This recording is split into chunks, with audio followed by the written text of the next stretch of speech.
My name's Carol Rosin.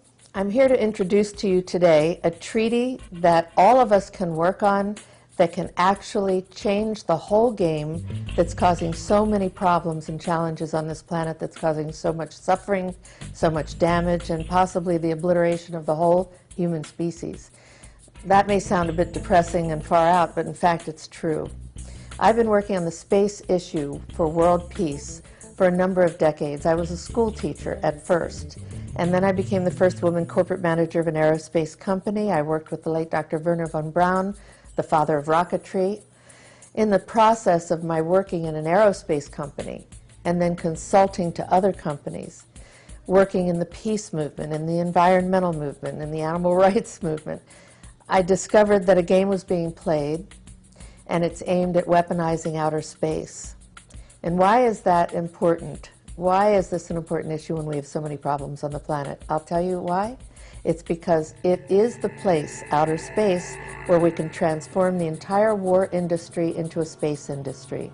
I've been working in the last couple of months on a treaty that we named the Outer Space Security and Development Treaty of 2011. And as quickly as possible, you and I can work to get this signed. What's unique about it is it's going to put a lid on the total war industry while allowing it to transform into a space industry. It's the first time this treaty's ever been presented, so you're getting the scoop of it too, and we're hoping that this piece will go around the world. Please share it with everybody that you can, because it's a treaty that for the first time in history not only acknowledges the indigenous cultures, the cosmic cultures, but it has a place for the nation-state leaders of the United Nations to sign this treaty, to turn it into actual law. And all we need are 9 presidents of countries to sign it. This treaty is a combination of all the proposed treaties on space, of all the existing ones, of all the dead ones. The first 2 paragraphs are just the basic introduction, and this is what you're going to find on the internet too. And it is about the Outer Space Treaty that will ban space-based weapons as its major purpose. So this builds the framework and procedures to assure that space remains to be a neutral realm. That's the kind of first paragraph in this. And the second paragraph is that the treaty invites nation states to become signatories. It's the nation states at the United Nations that signs this treaty. That's who signs treaties. So the nation states will be the signatories to this treaty. This treaty invites all parties, including nation states and indigenous nations, and the cosmic cultures, to be parties to this treaty, in other words, to witness it. And this treaty is a plan that will assist in the orderly development of outer space and implement a framework for what's going to happen in exploration and development of space. That means of all the universes. Reaffirm the urgency of preventing and destabilizing and threatening arms race in space. Next, we're going to recognize the agreement by this treaty to create a weapons-free space domain and ensure that cooperation in space is going to stop the huge sums of money that are now being spent into the war machine. It will now go into space, but in a way that the products and services that get developed and the jobs that are going to create them will be applied to solving the urgent problems on this planet. We're going to recognize now that eliminating space-based weapons is more easily accomplished before an investment or a further investment has taken place. This is confirming that it's the obligation of all state leaders, all of them, to ban space-based weapons. And that includes the intention to weaponize space. And this stops the intention as well to weaponize anything in space, the moon, celestial bodies, or the use of any space-based weapons technology at all. It reaffirms the urgent need for agreements on concrete proposals and projects deriving from confidence-building projects. This allows the technology that's being derived in space and the information that comes back at us from space to, in fact, be applied directly to, as it says here, advancing health, education, the economy, mutual security, energy, and the environment. We're going to acknowledge that we're not alone in the universes. Imagine a treaty saying this, acknowledging that we are not alone in the universes and that there are cosmic cultures that will be important allies for security and development, and that our national and international policies, our world policies that we're moving into, must reflect this reality. Acknowledge that from the beginning of the nuclear weapons testing, extraterrestrial craft have demonstrated a capability to selectively shut down communications or the power of participating operational units. And now in the next one, we're realizing then that the demonstrated capability of extraterrestrial cultures in itself is not a threat, but it is a message, it says here, of our limited understanding of physics and the clearly dangerous consequences of continuing to use these destructive technologies. This is the affirmation of the possibility of reclaiming a peaceful future for humankind and a safe environment on Earth for the children.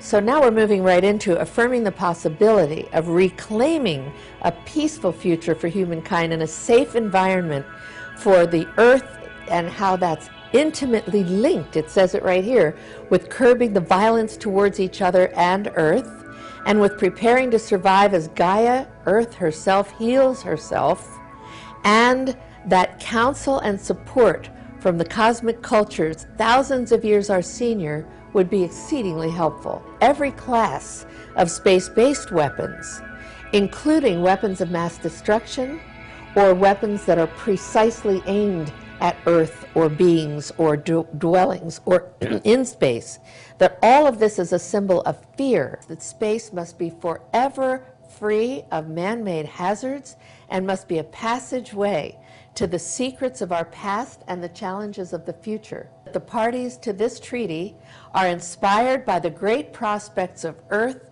taking its rightful place in the cosmos and the citizens of the Earth realm sharing the future of their cultures with humankind. And so we're also reaffirming the prevention of the placement of space-based weapons will avert the consequences and risks to what we just described and the dangers to peace on Earth and to peace in space. We believe that the world cooperation in space will contribute to developing mutual understanding and to strengthen security. And it says here, based on new forms of verification and enforcement that applies the latest tools of technology for observation and information sharing, because cooperative relations build more trust and transparency. Understand that this space treaty is now verifiable and enforceable via applying monitoring, observation, information sharing techniques, which both exist and are forthcoming. And it says here that these parties to this treaty, that's us too, are inspired by the great prospects of the benefits and opportunities for stimulating economies, jobs, profits, products, and services to solve urgent and potential problems of humans and the rest of the biosphere. This recognizes that our space assets can be protected only by mutual cooperation and verification, and we affirm that this is the policy.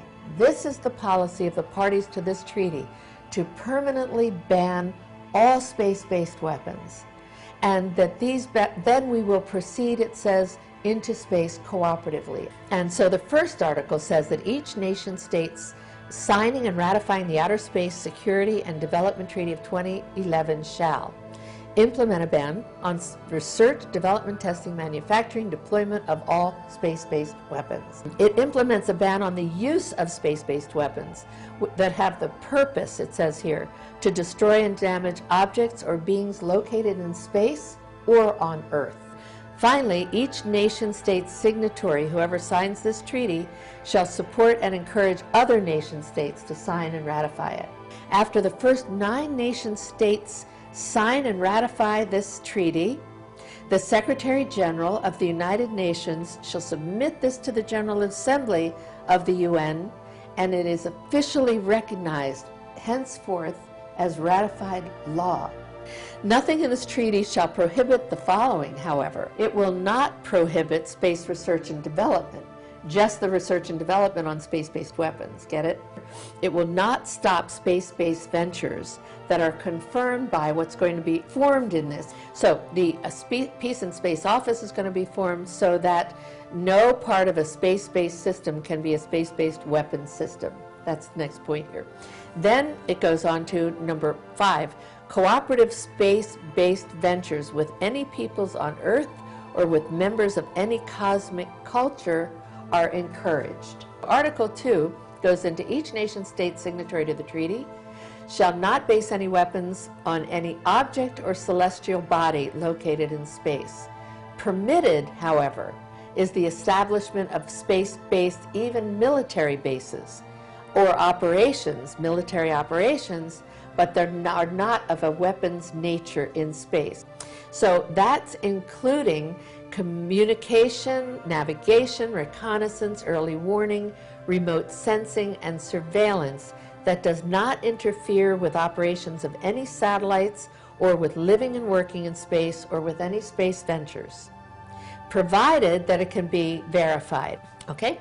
And then the next point under Article 2 is the use of military technology or personnel for peaceful space-based purposes that do not use any equipment or facility in space that's related to the research, development, testing, manufacturing, anything related to space-based weapons is not prohibited. 3 now, nation-state signatories to this treaty agree to the establishment and equipping and organizing of a United Nations Peace and Space Office.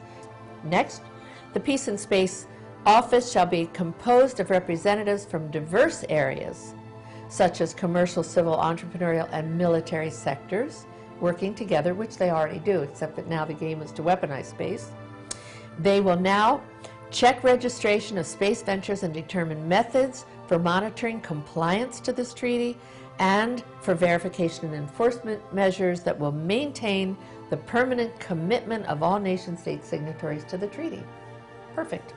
Next, the Peace and Space Office is mandated to monitor outer space, to verify, to enforce this treaty using the latest tools of technology. And finally, in Article 3, the Peace and Space Office will identify any entity or program that engages in activities that are contrary to the provisions of this treaty and will work with all the signatories to correct the situation via, not war, via cooperation and confirmation. Article 6. The provisions of this treaty that ban all space-based weapons shall apply, listen, to all nation states, whether or not they sign on to this treaty. And the treaty enters into force, becomes law, upon the signing and ratification of the first 9 signatories. The treaty shall be subject to ratification by signatory nation states. Instruments of ratification or accession shall be deposited with the Secretary General of the United Nations. The treaty shall be registered by the depositary governments pursuant to Article 102 of the Charter of the United Nations, and this treaty will be of unlimited duration. This is permanent. We are done. We have banned space-based weapons, and our job as the people, as the youth who are reading this, are to coordinate any kind of events that you can, or do it as an individual. Start getting in touch with a world leader, a president of a country, get their addresses from the internet or send it in emails, make copies of this treaty, and just send it, send it, send it.